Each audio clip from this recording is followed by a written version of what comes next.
Bueno, muchísimas gracias, buenas tardes.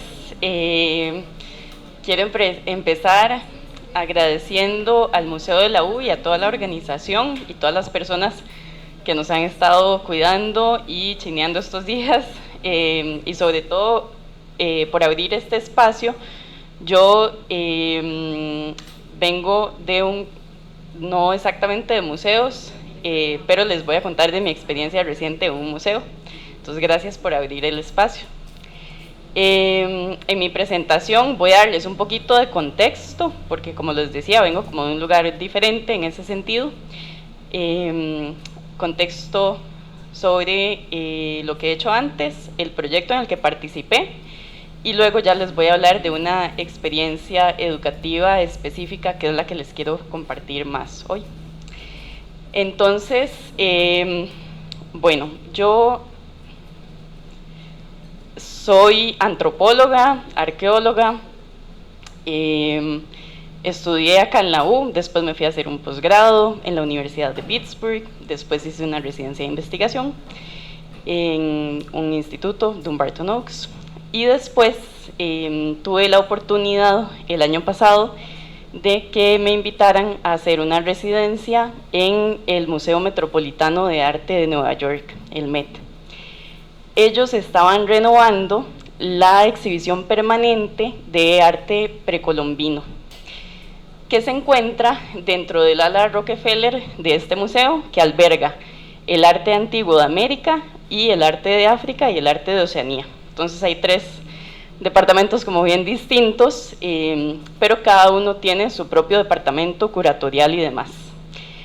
Entonces fue una renovación que llevó muchos años, es un museo bastante grande, con una colección inmensa, y solo este departamento tiene varios miles de objetos. Entonces el espacio físico estuvo cerrado durante 5 años. Y en esos 5 años cambió el espacio en sí, se renovó por completo, pero más importante aún, toda la propuesta museística y curatorial cambió. Y les voy a hablar de un par de consideraciones que se tuvieron, además de muchas otras, en esta renovación, que son parte de la razón por la que yo, por ejemplo, fui a hacer una residencia. Ellos volvieron a abrir el ala Rockefeller el 31 de mayo de este año, fue una gran fiesta. Y literal, bueno, habían muchas, de la parte de América Antigua, fue una fiesta con comida de muchos países latinoamericanos, con un montón de grupos latinos de la zona, con mariachis y todo. Entonces, bueno.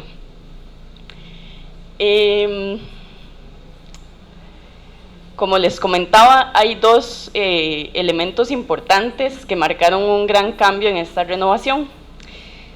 Por un lado, el equipo curatorial actual del Departamento de América Antigua está liderado por 2 curadoras que son de formación arqueólogas y además historiadoras de arte y conservadoras.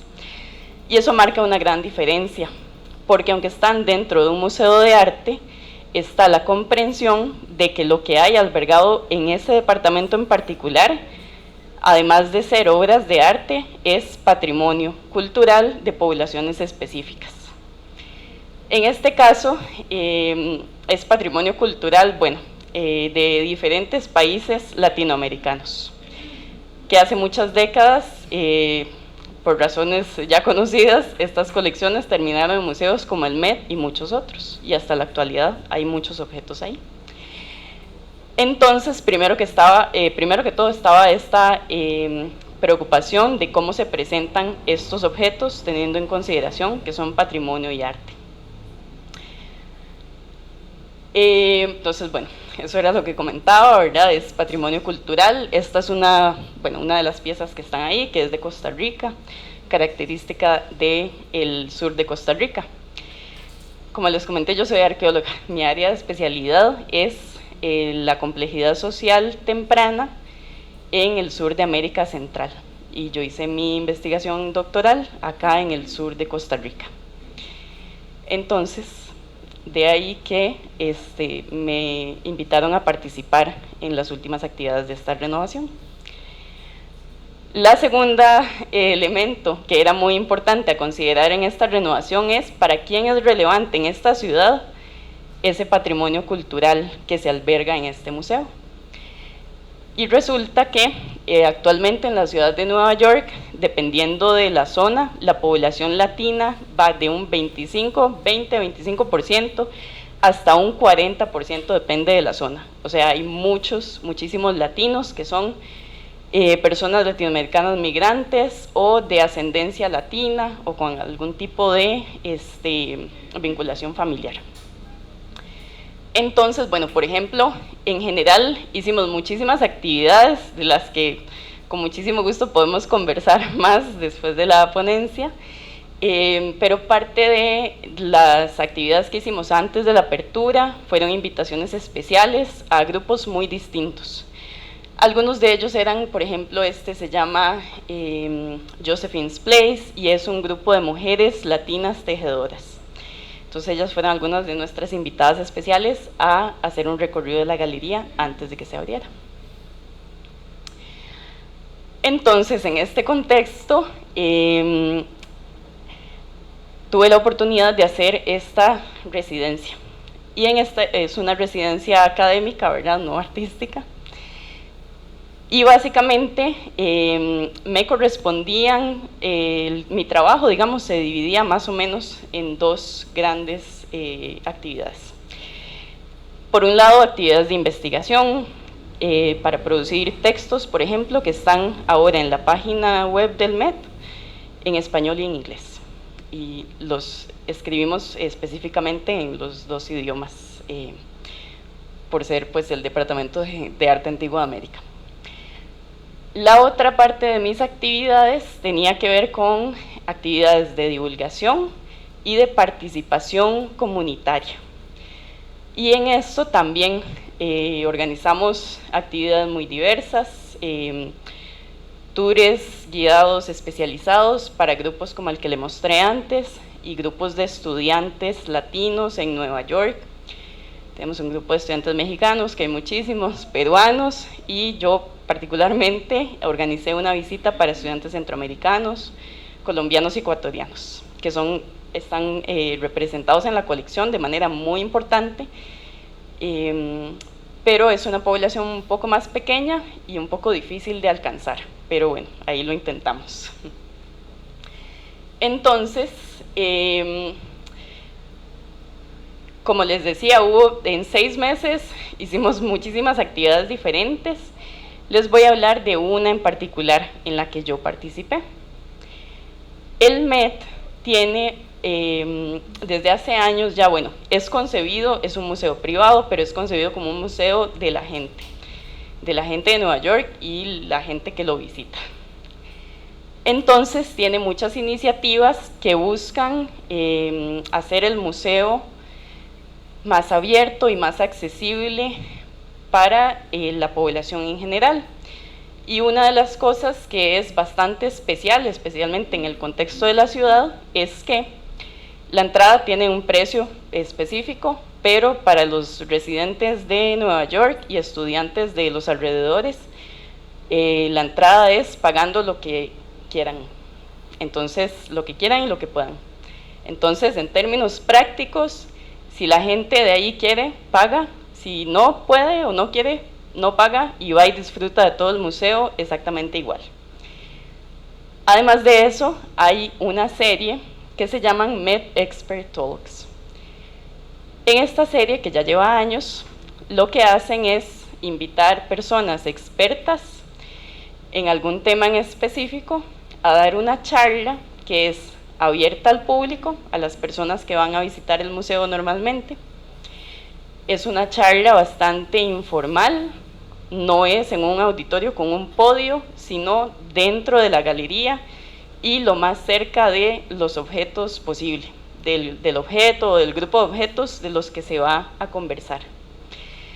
Entonces es una serie, bueno, bastante exitosa porque es muy llamativo y a la gente le gusta mucho tener esta oportunidad de ir a una charla con una persona experta, con un experto, y se genera pues bastante conversación, ¿verdad? Es muy diferente levantar la mano para hacer una pregunta en un auditorio donde la persona está arriba versus estar ahí a la par en un grupo donde uno está conversando. Entonces la gente hace todo tipo de preguntas desde la curiosidad y además es en medio de la galería, en horas cuando el museo está abierto. Entonces, aunque la gente se inscribe para tener una idea de cuánta gente va a llegar, la gente que está en la galería en ese momento, si quieren, se pueden unir, que es lo que generalmente pasa también. Entonces, resulta unas actividades bastante bonitas. Así que el Departamento de Educación organiza estas charlas y me invitaron a dar dos. Yo di una charla justo en la semana después de la reapertura, la primera semana de junio, que estaban todas las festividades. Además, en el MED, después de 5 años de renovación de 3 departamentos grandes, fue una actividad muy pomposa, así que había mucho entusiasmo y demás por esta reapertura. Así que en esa semana di una charla en español y una en inglés, y eso también es un hito, porque ya se está ofreciendo no solamente el contenido de la página web y un poco en las galerías, en nuestro caso en español, sino además programación en español, que está abriendo un espacio muy distinto, digamos, para una población gigantesca de la ciudad y de visitantes, que de otra forma, digamos, había como un límite de hasta dónde llegaba la participación de esta población latina o hispanoparlante en general. Entonces, bueno, estas imágenes son de la charla que di en inglés y además me dieron total libertad de yo escoger el tema del que los quisiera hablar. Entonces les hablé de temas muy diferentes en inglés y en español. En inglés les hablé de esta técnica para fabricar objetos de oro, que es la de la cera perdida. Entonces fue una explicación como de 20 minutos de cómo se hacían esos objetos de oro. Hubo bastante participación, mucha gente que se unió, que estaba ahí, y mucha curiosidad y conversaciones. Y de hecho esa fue la segunda, pero quería hablarles de esa primera. Después, la primera en realidad fue la que hice en español, y el tema que escogí fue el de la historia de las colecciones de esferas y esculturas de piedra y la historia de las plantaciones bananeras. Tema completamente distinto para un público distinto, que me pareció importantísimo.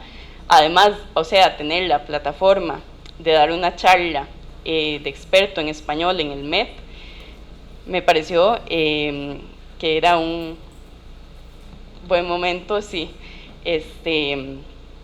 una buena oportunidad, además, para hablar de un tema crítico, interesante, relevante para la colección. Entonces, bueno, en esta charla también tuvimos una buena asistencia.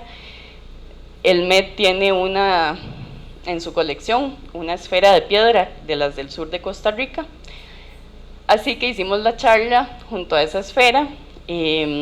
Y también habían algunas personas que habían asistido a la inauguración. Entonces, quiero hablarles ahora de dos elementos que son los que me parecen de más valor de esa experiencia, en general para todos los participantes, de los que aprendí bastante.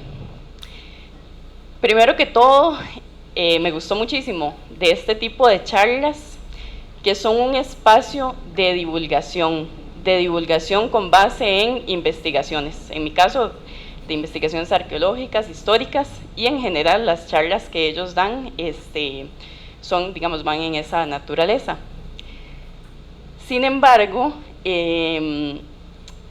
son bastante informales, entonces creo que al menos desde la arqueología es bastante difícil a veces encontrar un espacio en el que se pueda hacer divulgación basada en evidencia y investigaciones, ¿verdad?